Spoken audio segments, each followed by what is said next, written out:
مصر تنفق 899 مليار جنيه وواحد من 10، يعني أكثر من إيراد مصر لسداد فوائد الديون.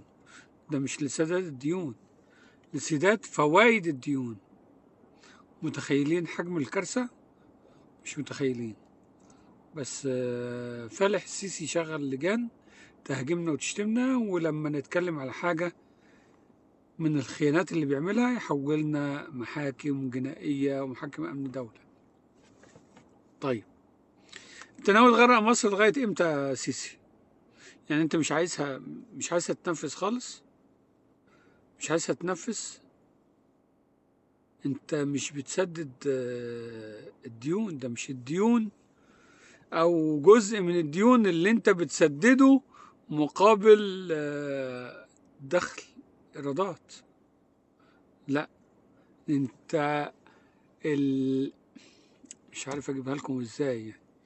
يعني فوائد الديون في ال4 شهور الاولانيين من العام الحالي 2025، فوائد الديون اعلى من الايرادات اللي داخله مصر، برغم كل السرقات اللي بيسرق منها الشعب وكل الغلا اللي الناس مش عارفه تعيش فيه، ومع ذلك مش قادر يسدد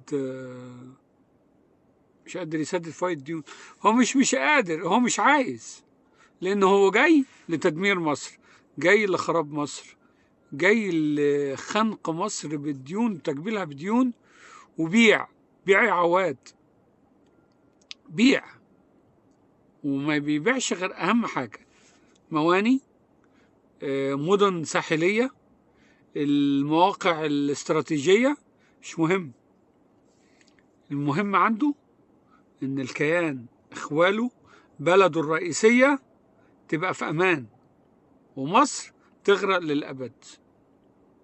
هو ده اللي السيسي بيعمله، هو ده مهمته الرئيسية اللي مزروع في مصر من يوم رجله النجسة أو رجل أمه النجسة ما وطأت مصر.